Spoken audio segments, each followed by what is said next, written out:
News untuk sepekan ke depan. Check this out. Engkau Bapa yang mengasihiku, tak kau pandang bentuk dan rupaku. Engkau mengasihiku dengan sepenuh hati, tak pernah sama seperti dunia ini.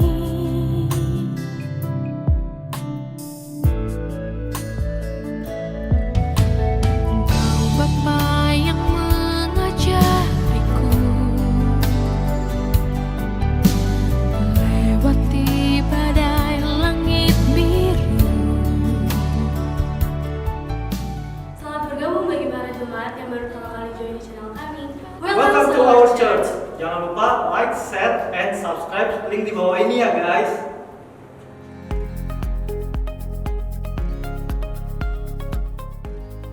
Mengikuti himbauan dari pemerintah, Ketua Sinode, dan Bapak Gembala Sidang, maka semua kegiatan ibadah untuk sementara waktu ditiadakan sampai pemberitahuan lebih lanjut. Untuk ibadah raya, kami akan tetap menyediakan link ibadah online tiap minggunya di YouTube channel kami dan media sosial kami.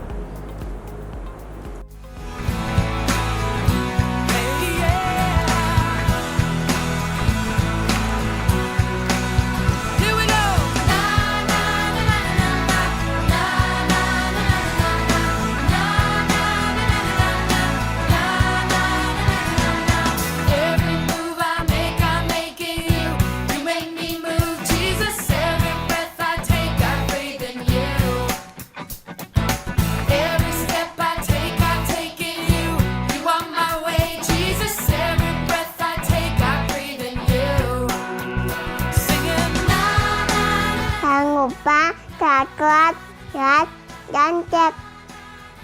Dadah teman-teman.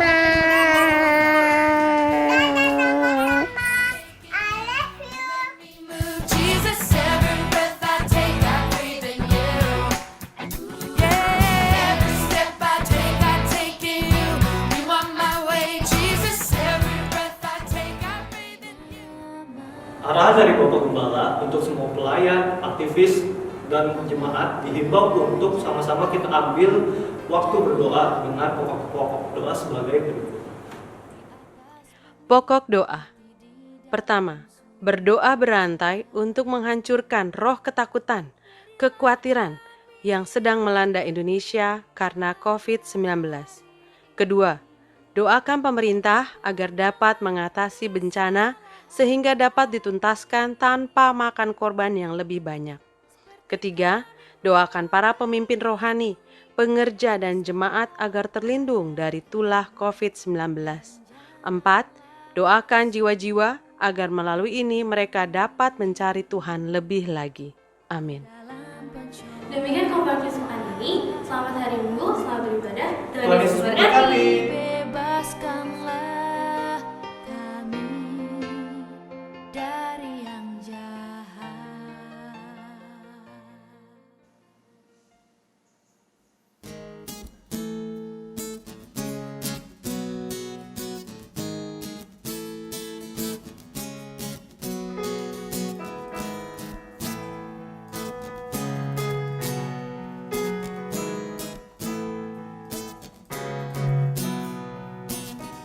Kecaplah dan lihatlah betapa baiknya Tuhan itu. Rasakan dan nikmati kasih setia Tuhan. Kecaplah dan lihatlah betapa baiknya Tuhan itu. Rasakan dan nikmati kasih setia Tuhan. Syukur bagimu Tuhan, segala hormat bagimu Tuhan, Allah yang mengasihiku, Allah yang memeliharaku selamanya.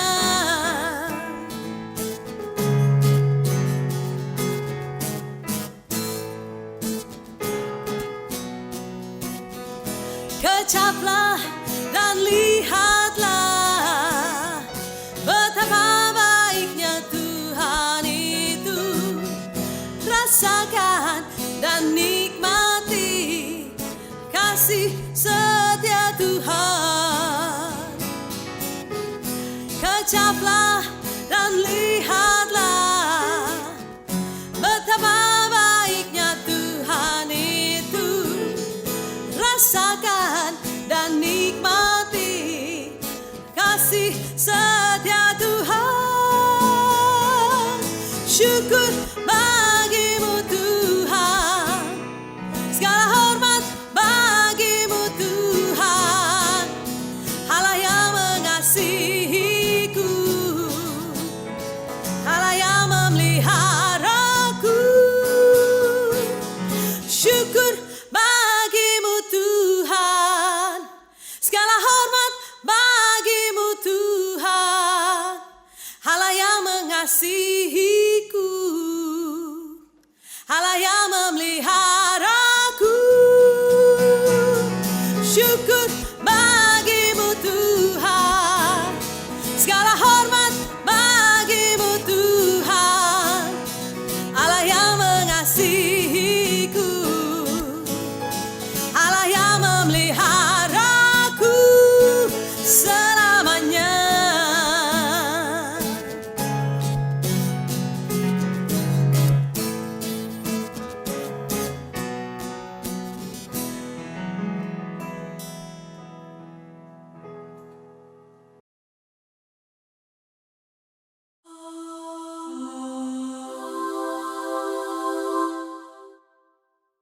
Shalom saudara, wow puji Tuhan luar biasa senang sekali saya Feren bisa menyapa setiap saudara yang tergabung dalam ibadah online minggu ini.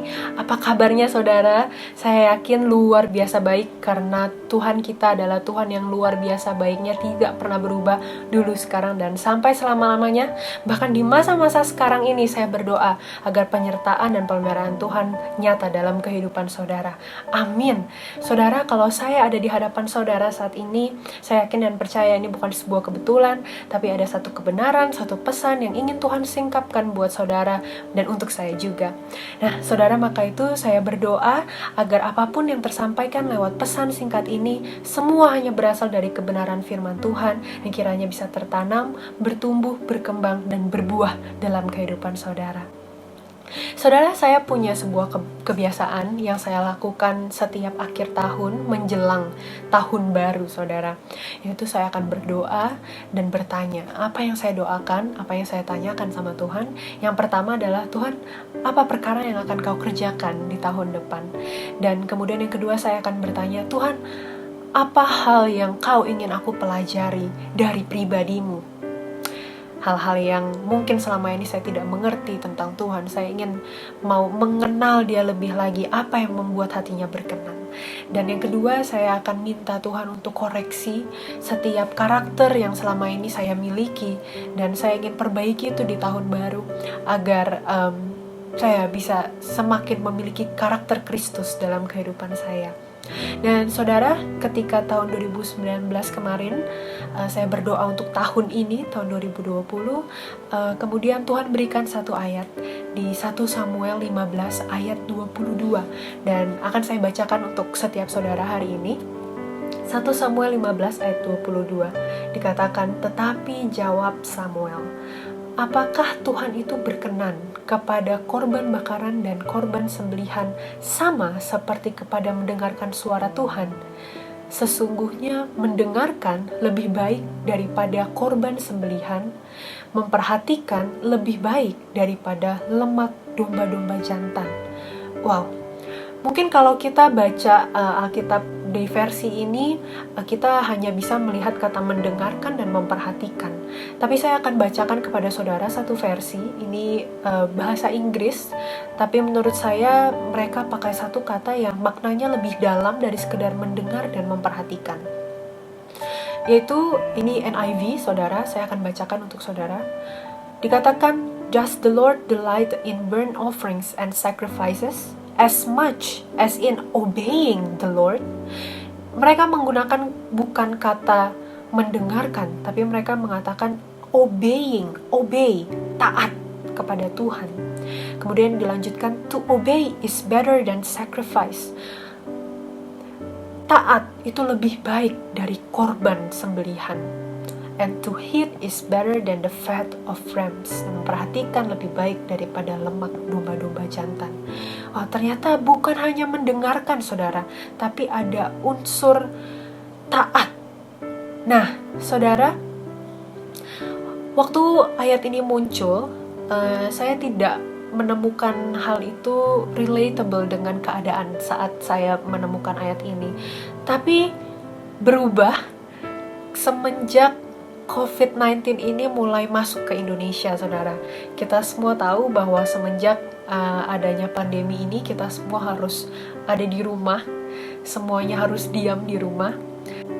Menurut saya sangat masuk akal sekali kalau saat ini kita di lockdown ya, kita semua ada di rumah. Memang sepertinya kita ini lagi dialihkan fokusnya terhadap hal yang sebenarnya Tuhan mau kita prioritaskan. Apa itu, saudara? Yaitu relationship. Relationship sama siapa saja. Relationship saudara dengan sesama saudara, dimulai dari orang-orang terdekat saudara di rumah. Dan yang paling penting juga, relationship saudara dengan Tuhan. Berapa banyak dari kita terlalu sibuk dalam pekerjaan bisa, dalam pelayanan bisa, seperti yang tadi saya katakan, korban bakaran. Dan sebenarnya yang Tuhan mau adalah relationship pribadi saudara dengan Tuhan. Ketika saudara dan Tuhan itu bisa intim bersama-sama. Dan inilah yang sebenarnya lebih berkenan di hati Tuhan, yang lebih Tuhan utamakan, pribadimu dan pribadinya bersatu.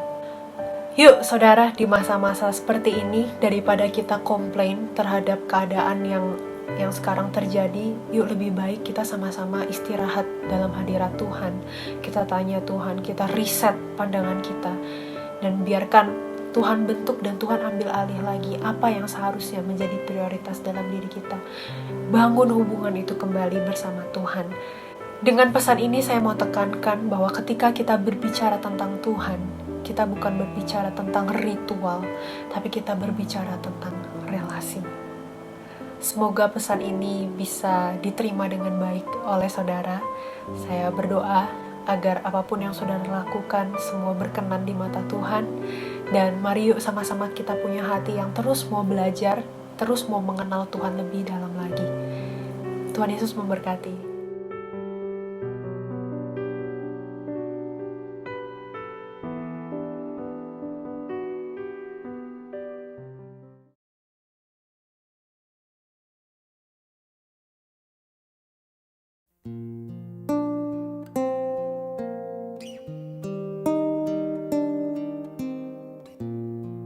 Ada saat dalam hidupku berat beban jiwaku, satu nama tenang jiwaku, Dia penebus yang setia. Pada Yesus mataku tertuju, Dia penebus hidupku, kekuatannya menopang hidupku dalam nama Yesus. Ku dipulihkan.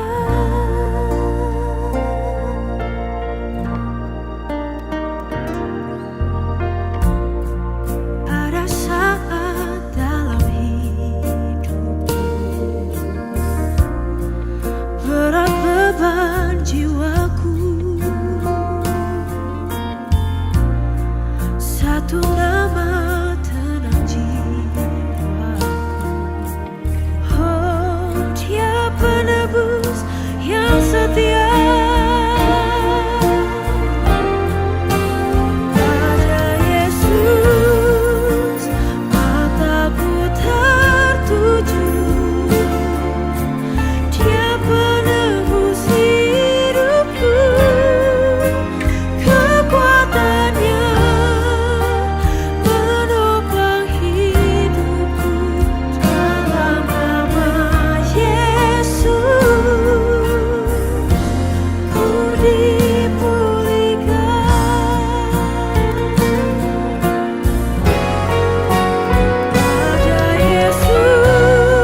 setia.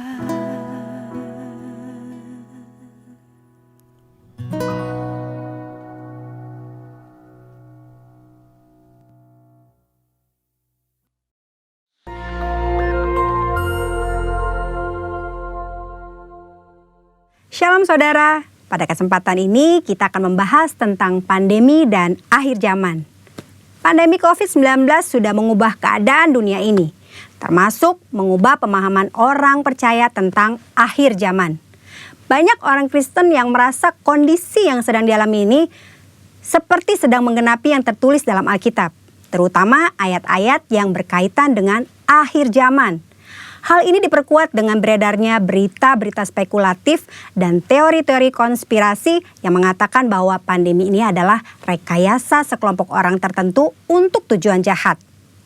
Ada yang mengatakan virus corona sengaja dibuat agar semua orang menerima vaksin yang di dalamnya terdapat chip dan nantinya digunakan untuk memantau semua manusia.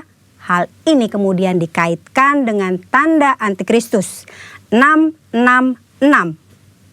Jangan cepat percaya kabar-kabar yang kebenarannya belum dapat dipastikan, apalagi ikut menyebarkannya.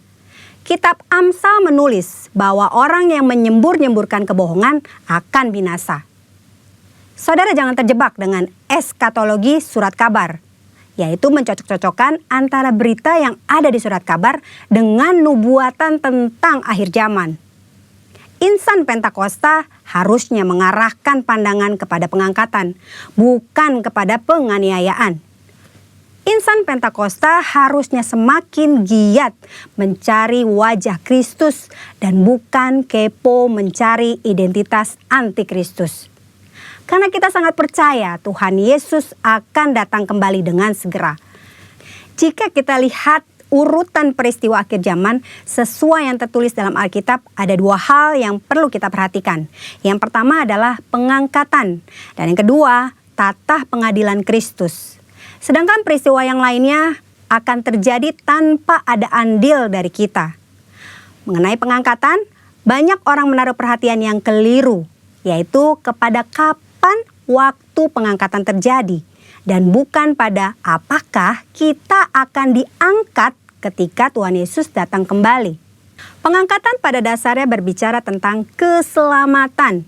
Jika kita yakin akan keselamatan kita, tidak perlu memikirkan kapan pengangkatan itu terjadi, karena kita pasti akan diangkat. Hanya dengan yakin, yang pertama, kita yakin sudah percaya dan menerima Yesus Kristus sebagai Tuhan dan Juru Selamat kita. Yang kedua, kita yakin kita mengerjakan keselamatan dengan takut dan gentar akan Tuhan.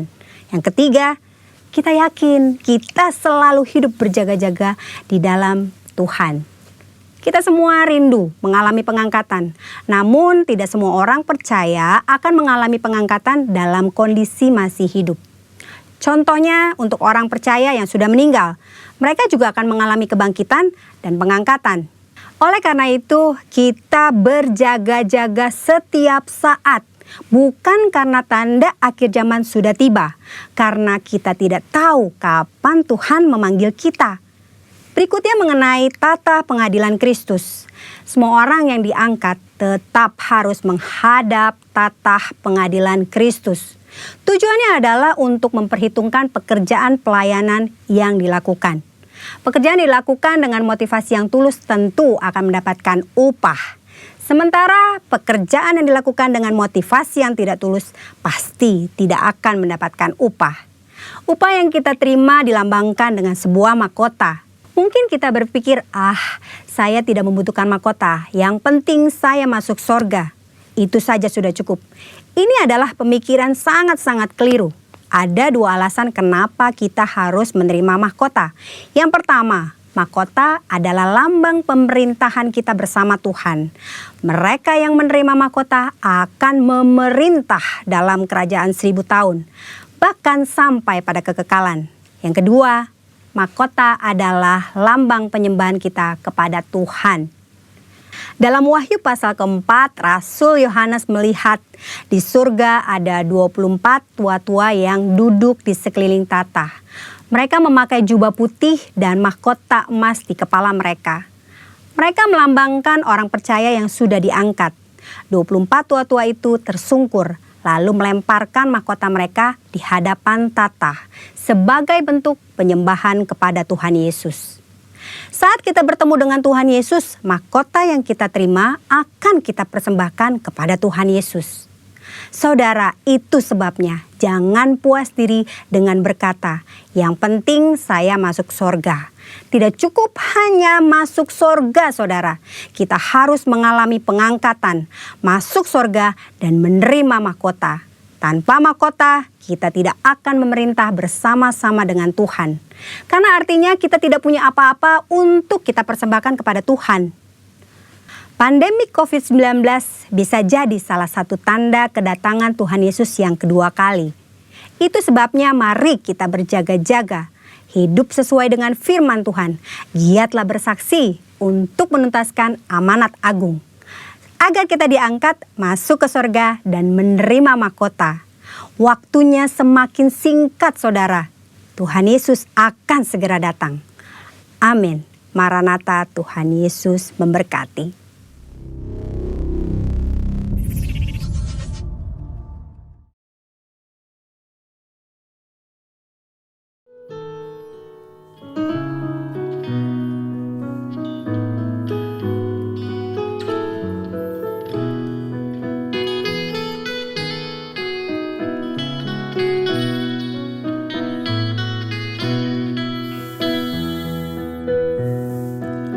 Engkau gembala yang baik, Kau menuntun hidupku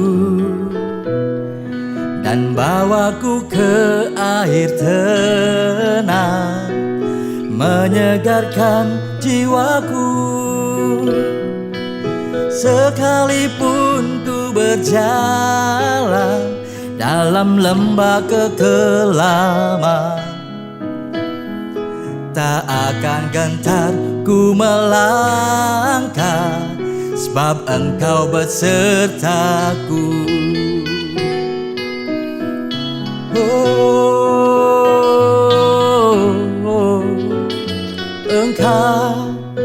Engkau gembala yang baik, Kau menuntun hidupku dan bawaku ke air tenang, menyegarkan jiwaku. Sekalipun ku berjalan dalam lembah kekelaman, tak akan gentar ku melangkah, sebab Engkau besertaku.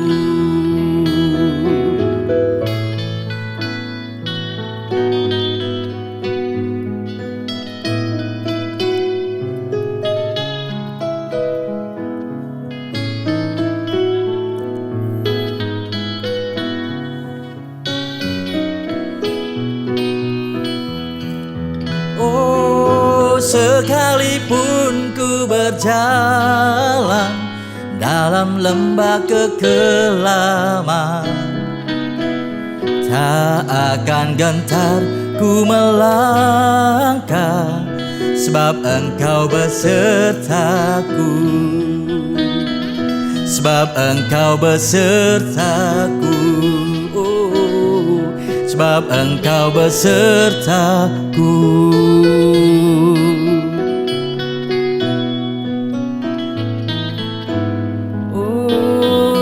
Terima kasih Tuhan.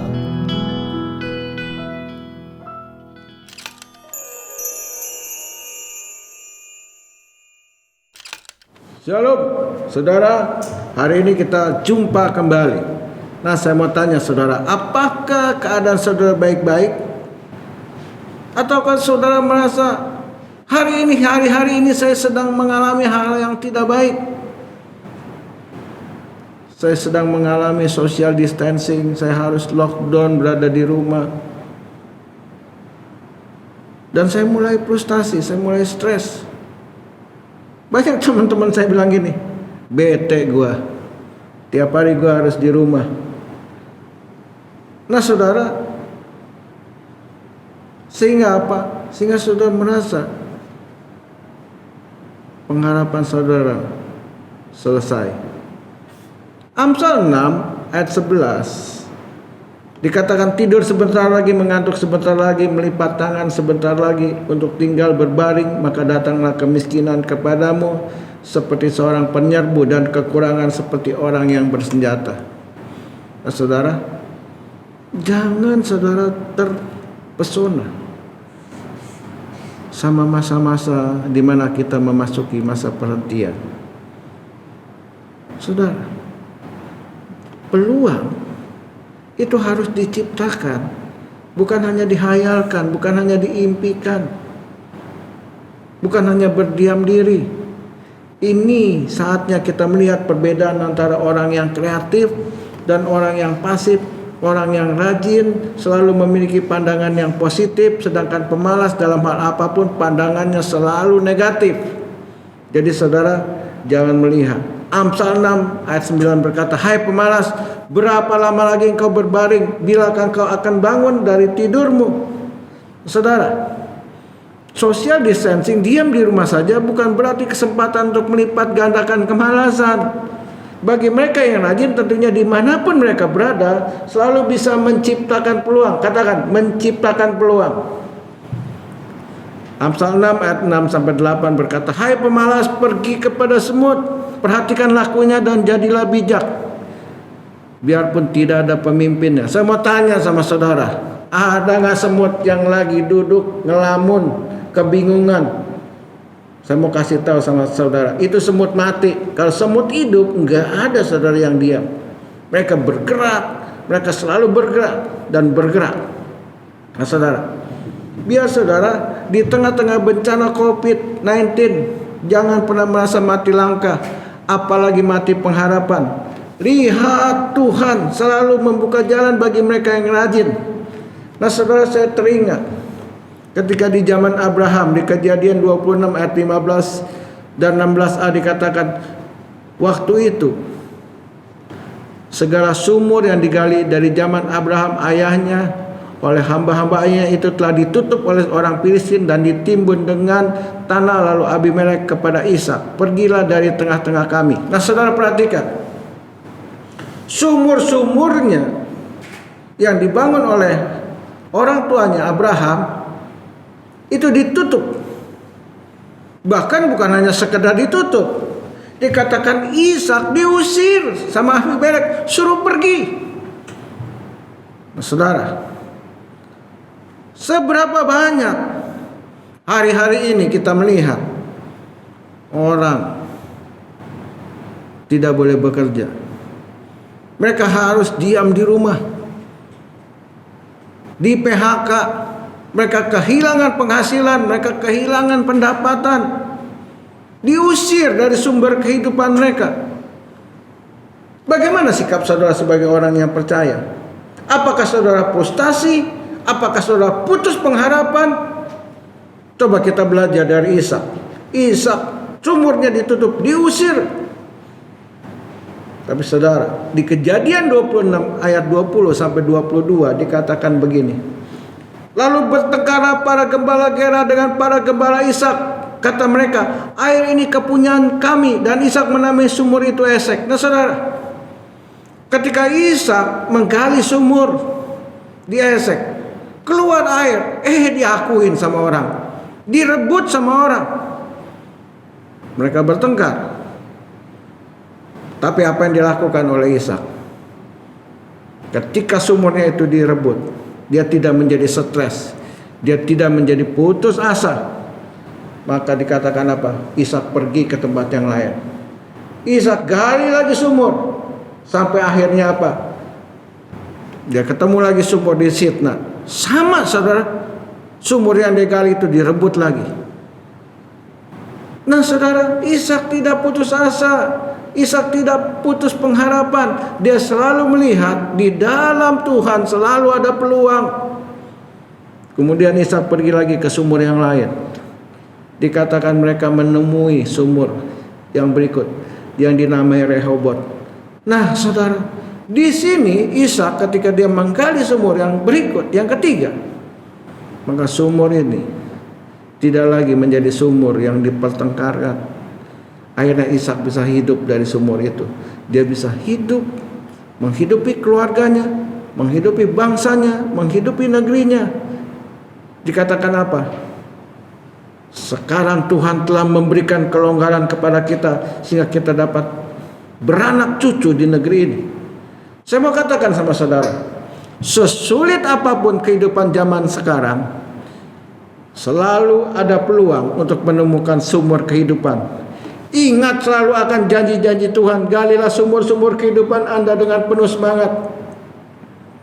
Jangan pernah putus asa. Saya melihat di tengah-tengah badai COVID ini, ada orang yang putus pengharapan. Tapi ada orang yang justru di tengah-tengah badai COVID, income-nya meningkat, penghasilannya meningkat, hidupnya jadi lebih baik. Apa yang membuat perbedaan? Yang membuat perbedaannya yang satu stres, putus asa, putus pengharapan. Yang satunya melihat ada peluang di dalam kehidupannya, selalu ada kesempatan dan dia berusaha. Dan saya melihat saudara, di tengah-tengah kondisi seperti ini, usahanya diberkati Tuhan. Dan dia menjadi berhasil, sukses. Nah, saya berdoa supaya seluruh sidang jemaat yang mendengarkan siaran ini, jangan pernah stres, jangan pernah putus asa, jangan pernah putus pengharapan. Selalu ada peluang di dalam Tuhan Yesus Kristus. Apakah saudara percaya?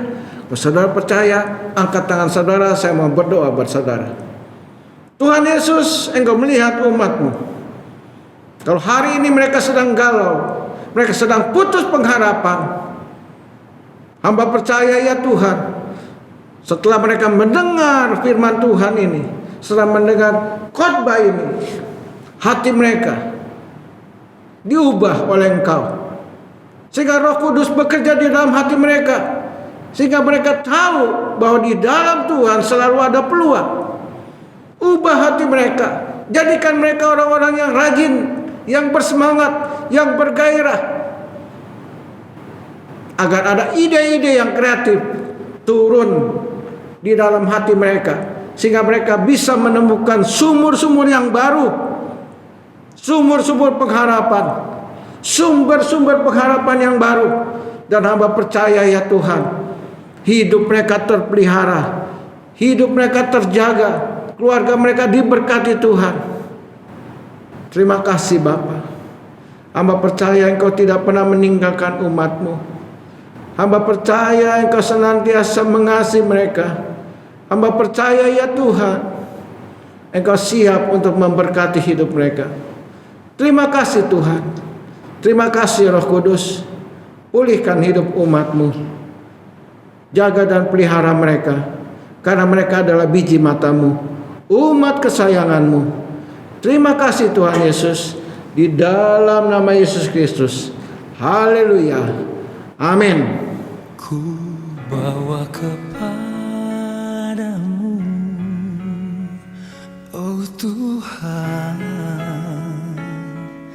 persembahanku ini. Ku ingin Engkau menerima korban syukurku melalui pujian. Angkat tangan saudara, kita akhiri ibadah kita. Tuhan Yesus, terima kasih. Terima kasih Roh Kudus. Mari angkat tangan saudara, terimalah berkat damai sejahtera, sukacita, perlindungan yang sempurna dari Bapa kita di surga melalui pengorbanan daripada Tuhan kita Yesus Kristus, dan di dalam persekutuan yang manis bersama Roh Kudus mulai saat ini sampai datangnya Tuhan Yesus Kristus yang kedua kalinya, bahkan sampai selama-lamanya. Mari kita yang diberkati Tuhan sama-sama katakan amin. Tuhan Yesus memberkati. Syukur untuk setiap rencanamu dan rancanganmu yang mulia. Dalam satu tubuh kami bersatu menjadi duta kerajaan-Mu. Ku ucapkan berkat atas Indonesia, biar kemuliaan Tuhan akan nyata.